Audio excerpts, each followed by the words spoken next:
show with two L's, and I'm one half of Force of Light Entertainment. Natalie, unfortunately, is not able to be here today, so it will just be my thoughts, my review of the season 3 premiere of Star Wars The Mandalorian, Chapter 17, The Apostate.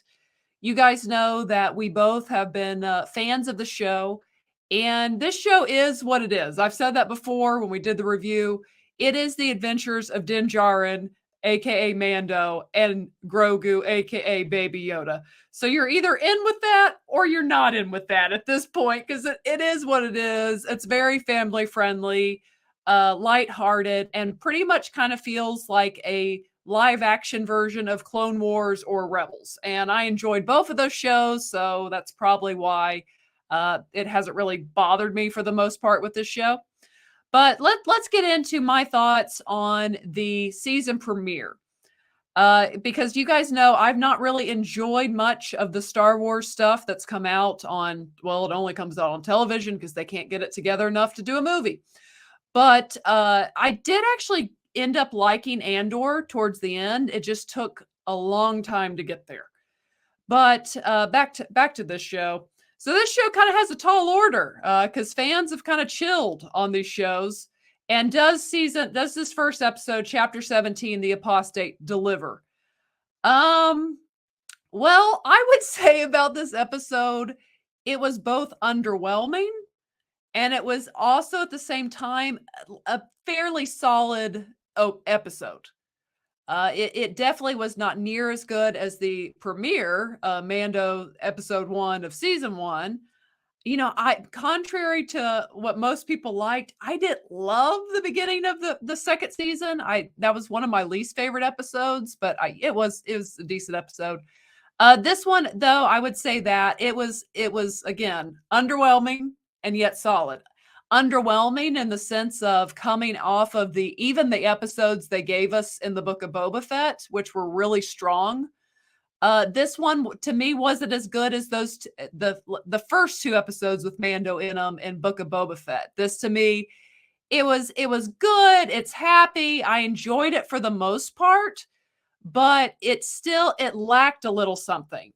But it wasn't bad. It definitely wasn't bad. It's just nothing to write home about, basically.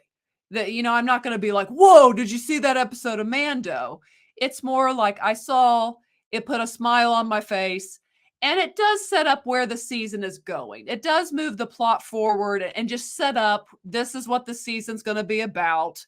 And so in that regard, it does its job. It just doesn't do it with a lot of pizzazz, so to say.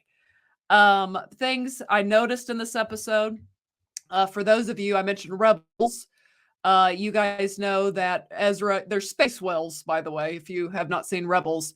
And I'm pretty sure that's what Grogu is seeing when they're in hyperspace. I believe they're showing those space wells in the hyperlanes, which I think Dave Filoni is setting up for Ezra Bridger and Thrawn being put into maybe Mando, but definitely in the Ahsoka series that is coming next. So I noticed that. You let me know below if you noticed that as well. And then, man, Bo-Katan, she's just kind of given up. It's kind of where she is, just sitting on her throne on a Monday with nothing else to do, apparently. But and then too, Grief Karga, he continues to be a fun character. But with them going to Navarro in this episode, it does just, you feel the absence of Gina Carano's character because you feel like she should be there and she should be there and she's not there.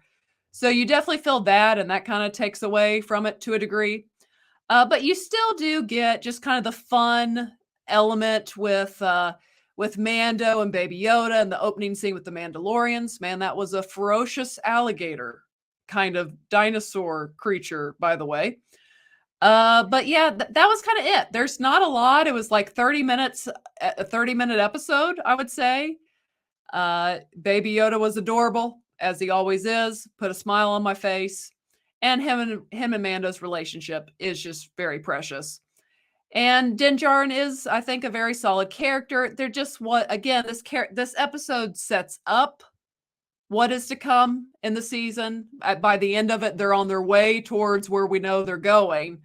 But there wasn't, this episode was decent. it was solid, I guess is the best I could say with it. But again, a little underwhelming at the same time. So those are my thoughts on Mando chapter 17, the Apostate. Now, I do like the themes of redemption and him, all that type stuff. Kind of, again, that's getting back to kind of the spiritual side of Star Wars, which George Lucas definitely put in his trilogy. And I do enjoy that aspect that they're setting up with this. So that's kind of neat to me.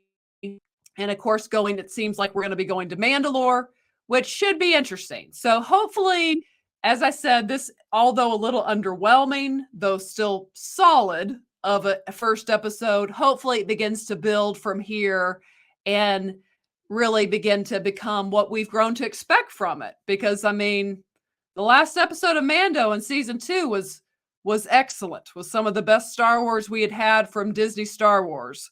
So hopefully they can. I think it will pick up and get going. Hopefully this is probably the least good episode, I'm gonna say, and even then it's not bad. It's just it lacked a little. It lacked a little bit. That's how I would say. Again, a little underwhelming, but solid.